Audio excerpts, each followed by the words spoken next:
বাউলদের উপর মোল্লাদের অত্যাচার। বাউলদের উপর অত্যাচার করছে কারা?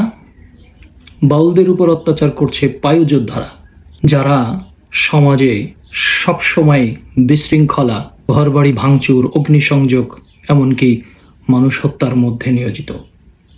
এই তারা ধাওয়া করছে, পাকড়াও করছে, মারধর করছে, ঘরবাড়ি ভাঙচুর করছে, অগ্নিসংযোগ করছে বাউলদের উপর। আমরা কি জানি এই বাউল কারা? বাউল শব্দের অর্থ কি? বাউল কোত্থেকে আসলো?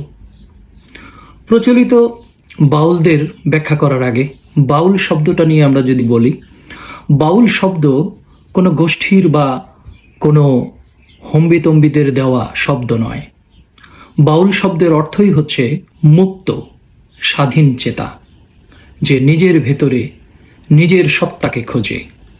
বাউল শব্দটি এসেছে বাতুল থেকে। এই বাতুল অর্থই হচ্ছে উন্মুক্ত, মুক্ত চিন্তার মানুষ। আর এই মুক্ত চিন্তার মানুষই হচ্ছে বাউল। তারা কিভাবে নিজেকে জানতে হবে, কিভাবে সমাজের অনৈতিক অপকর্ম দূর করা যাবে, কিভাবে মানুষের মধ্য থেকে মিথ্যা, ভণ্ডামি এবং চাতুরতা দূর করে মানুষকে সত্য, ন্যায় ও নম্র স্বভাবের গড়ে তোলা যাবে, সেই ব্যাপারে বাউলরা বিভিন্ন সময় সঙ্গীত করে থাকেন। এই বাউলদেরকে আমরা সঙ্গীত শিল্পী হিসাবে জানি। কিন্তু আমরা কি এটা জানি যে সঙ্গীত আসলে কি? সঙ্গীত মানে যে গান করে সে সঙ্গীত শিল্পী নয়। যে গান করে সে হচ্ছে কণ্ঠশিল্পী। সঙ্গীত শিল্পী হচ্ছে সেই যে সঙ্গীত তৈরি করে, সুর দেয়, তাল দেয় এবং গায়। অনেক বাউল আছে গায় না, কিন্তু সুর সৃষ্টি করে, সঙ্গীত সৃষ্টি করে, কথা সৃষ্টি করে। এই সঙ্গীত সৃষ্টি করাটা এটা অনেক বড় একটা ব্যাপার। আবার এই আমি তুমি বাঁশবাগানে এই সঙ্গীত নয়। এই সঙ্গীতের মধ্য থেকে উঠে আসে সত্য মিথ্যা, উঠে আসে ন্যায় অন্যায়, উঠে আসে কিভাবে সকল লোভ, লালসা, হিংসা, অহংকার, কামনা থেকে দূর করে নিজেকে পরিশুদ্ধ করা যায়, সেই বিষয়গুলো। অর্থাৎ নিজেকে পরিশুদ্ধ করা, পবিত্র করা এবং নিজের ভিতরের সত্তাকে জানার নামই হচ্ছে এই বাউল সঙ্গীত। এই বাউল সঙ্গীতের মধ্য দিয়ে তারা সত্য মিথ্যার পার্থক্যকে তুলে ধরে। পালা গানের মধ্যে দিয়ে একজন প্রশ্ন করে, আরেকজন উত্তর দেয়। একজন সমস্যাগুলো তুলে ধরে, আরেকজন সমাধান করে। সেইটা হচ্ছে বাউল সঙ্গীত। এই সঙ্গীত মানুষকে আরো শিক্ষা দেয় যে হিন্দু, মুসলিম, বৌদ্ধ, খ্রিস্টান ভেদাভেদ নয়, সকলকে তারা মানুষ হিসেবে দেখে। মানুষের মধ্যেই সকল কিছু বিরাজমান। মানুষ সেবা করলেই, মানুষের প্রতি উত্তম আচরণ করলেই, মানুষের সাথে সদ্ব্যবহার করলেই সেই মানুষের মধ্যেই নিজেকে খুঁজে পাওয়া যায়। সেই বিষয়গুলো তারা তুলে ধরে এই গানের মধ্য দিয়ে। সুতরাং এই সঙ্গীত শিল্পী যারা নিজেদের কথোপকথনের মধ্য দিয়ে, বাকবিতণ্ডার মধ্য দিয়ে সত্য মিথ্যার পার্থক্যটা মানুষের কাছে তুলে ধরে। এই বাউলরা তো কখনো কোথাও কাউকে বলাৎকার করে নাই। এই বাউলরা তো কোনো মসজিদে যে মারামারি করে নাই। এই বাউলরা তো কোনো মাজার ভাঙে নাই। এই বাউলরা তো কোনো মন্দির ভাঙে নাই। এই বাউলরা তো কারো ঘর বাড়িতে আগুন দেয় নাই। তাহলে যারা এই বাউলের উপর অত্যাচার করছে তারা কারা? তারা বরং এই মসজিদে আগুন দিচ্ছে, মন্দির ভাঙছে, মাজার ভাঙছে, ঘর বাড়িতে আগুন দিচ্ছে, মানুষ হত্যা করছে এবং ছোট ছোট ছেলে মেয়েদের, শিশুদের বলাৎকার করছে। তাহলে আমরা কোনটা নেব? কার কাছ থেকে আমরা সত্য পাব? এই সঙ্গীত যারা সাধনা করে, সঙ্গীত যারা লালন করে, সঙ্গীত যারা তুলে ধরে, তাদেরকে আমরা সমাজে অপমান করছি, লাঞ্ছিত করছি। সঙ্গীত তো সবাই সৃষ্টি করতে পারে না। কণ্ঠশিল্পী আর সঙ্গীত শিল্পীর মধ্যে অনেক পার্থক্য। আমরা কণ্ঠশিল্পী হিসেবে অনেককেই দেখি, কিন্তু যারা সঙ্গীত শিল্পী তাদেরকে আমরা মূল্যায়নই করি না। এই বর্তমান সময়ের সঙ্গীত শিল্পীদের মধ্যে আছে যেমন ধরুন বাপ্পা মজুমদার, আয়ুব বাচ্চু ছিলেন, কুমার বিশ্বজিৎ, আহমেদ ইমতিয়াজ বুলবুল ইনি ছিলেন।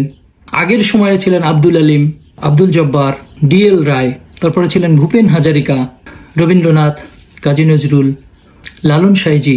এনারাও বাউল ছিলেন, কারণ এনারা যেই বাণী দিয়েছেন সেই বাণী তারা সুরও দিয়েছেন, সেই বাণী তারা নিজেরাও খেয়েছেন, এবং সেই বাণী যুগ যুগ পরম্পরায় মানুষের মধ্যে রয়ে গেছে। সেই বাণীর মধ্যে দিয়ে মানুষ কিন্তু নিজেকে শান্ত করে, নিজের ভেতরের সত্তাকে জাগ্রত করে।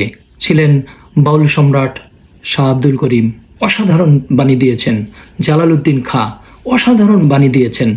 এনারা সঙ্গীত শিল্পী, এনারা বাউল, এনারা সাধক।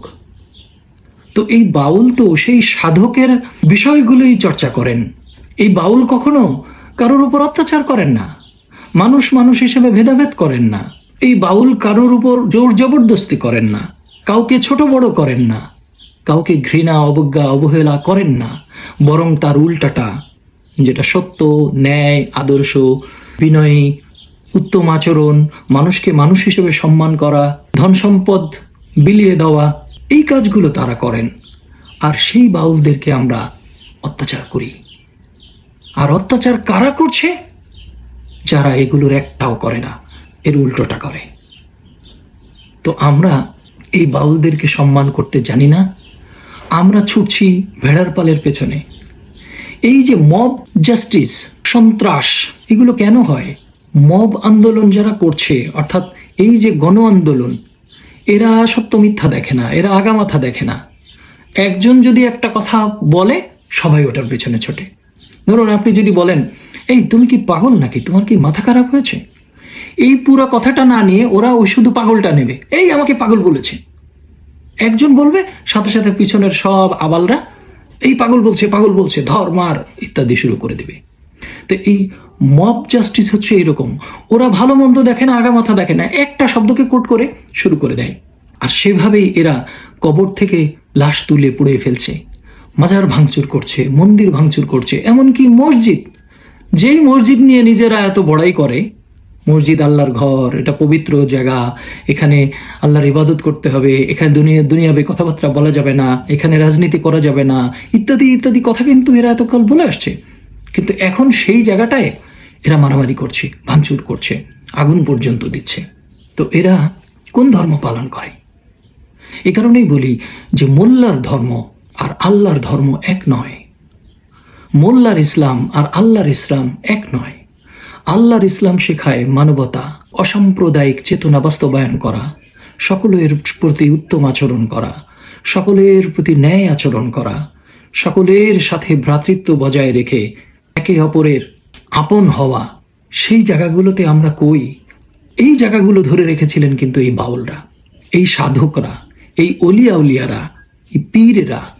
হ্যাঁ, এটাও সত্য যে এই অলিয়া উলিয়া, পীর, সাধক, বাউল, এনাদের মধ্যেও কিছু কিছু ব্যবসায়ী আছে, ভণ্ড আছে।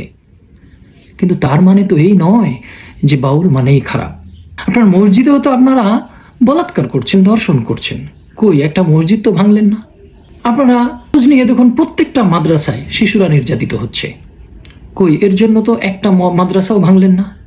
একটা মোল্লার উপরেও তো আপনারা আক্রমণ করলেন না, বা মিছিল করলেন না, বা স্লোগান দিলেন না। তাহলে আপনারা কি, সেটা কি মানুষ বুঝতে বাকি রেখেছে? এবং আপনাদের সেই চিরাচরিত পুরাতন চেহারা এই গত 1.5 বছরে মানুষ হাড়ে হাড়ে টের পেয়েছে। সমস্ত মানুষ, পুলিশ প্রশাসন থেকে শুরু করে, আর্মি থেকে শুরু করে, সাধারণ মানুষ, বিভিন্ন প্রশাসনিক মানুষ, বিভিন্ন কর্মজীবী মানুষ, প্রত্যেকেই হাড়ে হাড়ে টের পাচ্ছে যে মোল্লাতন্ত্র কি। মানুষ ভয়ে কথা বলে না। কেন ভয়ে কথা বলে না? গুম হবার ভয়ে, হত্যা হবার ভয়ে, অত্যাচারিত হবার ভয়ে, লাঞ্ছিত হবার ভয়ে। মানুষ এখন নিজের সত্য স্বাধীন কথাটাও বলতে পারে না। অথচ এই আইন, এই বিধান, এই ইসলাম কি আল্লাহ দিয়েছেন?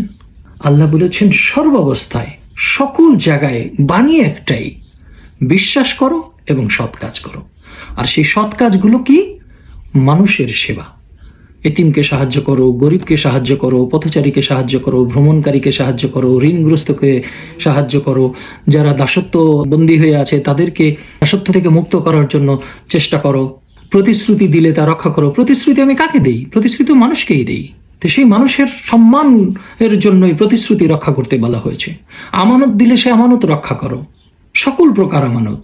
তারপর হচ্ছে মানুষের সাথে উত্তম আচরণ করো, মানুষকে গালি দিও না, মানুষকে কটাক্ষ করো না, মানুষের সম্পদ লুট করে নিও না, মানুষকে মিথ্যা প্রতিশ্রুতি দিও না, মানুষের পিছনে ষড়যন্ত্র করো না।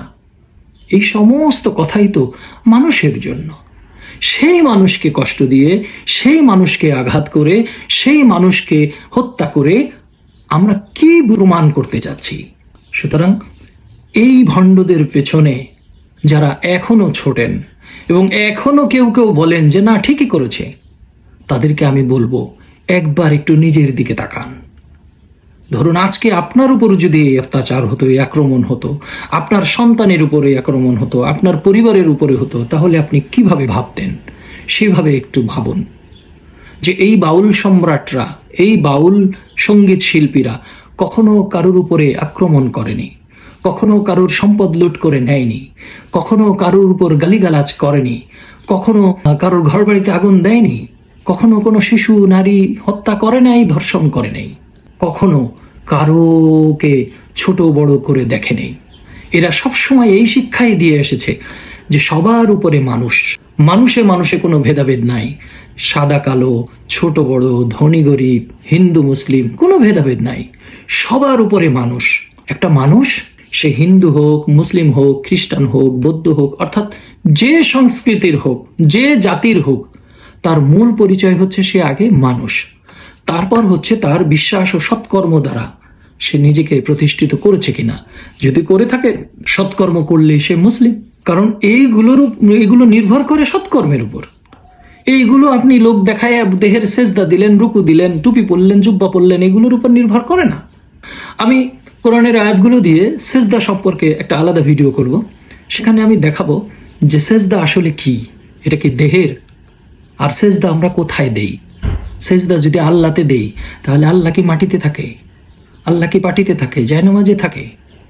থাকে তো না। তাহলে আল্লাহ কোথায় থাকে? আপনারা তো বলেন আল্লাহ ৭ আসমানে থাকে, তাহলে ৭ আসমানের দিকে সেজদা তো দেন না, সেজদা দেন মাটিতে। তাহলে মাটিতে সেজদা দিলে যদি আল্লাহকে না পাওয়া যায়, তাহলে আপনারা ভণ্ডামি করছেন। আর যদি বলেন না আল্লাহ সব জায়গায় আছে, তাহলে সবার আগে আল্লাহ আছেন মানুষের অন্তরে। কারণ আল্লাহ থাকেনই হচ্ছে এই 4 জায়গায়। মুমিনের কলবে থাকেন, সাবিরিনের সাথে থাকেন, মুত্তাকির সাথে থাকেন, মুহসিনিনের সাথে থাকেন এবং আরশে আজিমে থাকেন। তো এই জায়গাগুলো কি, এবং এই মুমিন, মুত্তাকিন, সাবিরিন, মুহসিনিন এনারা কারা, এদেরকে জানতে হবে। আর এদেরকে জানতে হলে আপনাকে সকল দাম্ভিকতা ছেড়ে, সকল অহমিকা ছেড়ে আত্মসমর্পণ করতে হবে। আত্মসমর্পণ করলেই আপনি সত্যের দেখা পাবেন। আত্মসমর্পণের আগ পর্যন্ত আপনি এই উগ্রই থেকে যাবেন, যেই উগ্রতা যুগ যুগ ধরে সেই আদিকাল থেকে চলে আসছে। যারা সত্য কথা বলে, যারা ন্যায়ের পথে বলে, যারা মানব কল্যাণের কথা বলে, মানবিকতার কথা বলে, যারা মানব প্রেমের কথা বলে, তাদের উপর আপনারা যুগের পর যুগ ধরে অত্যাচার করে আসছেন। আপনাদের এই অনুরোধ করব যে যারা এই অত্যাচার আক্রমণগুলো করছেন, তারা আমার ভিডিও বেশি বেশি করে দেখুন। অনেকেই হয়তো বলবে যে তারা আমার ভিডিও থেকে দূরে থাকুন। আমি বলবো উল্টাটা, আমার ভিডিও বেশি বেশি করে দেখুন। তাতে একটু যদি আপনাদের হৃদয়ে সত্যের আলো লাগে, একটু যদি আপনাদের হৃদয় নরম হয়, বিনয় হয়, মানুষের প্রতি ভালোবাসা জাগে, সেজন্য বেশি বেশি আমার ভিডিও দেখুন। এবং সত্য শুনতে শুনতে হয়তো কোনো এক সময় আলোর দরজা খুলেও যেতে পারে। ধন্যবাদ।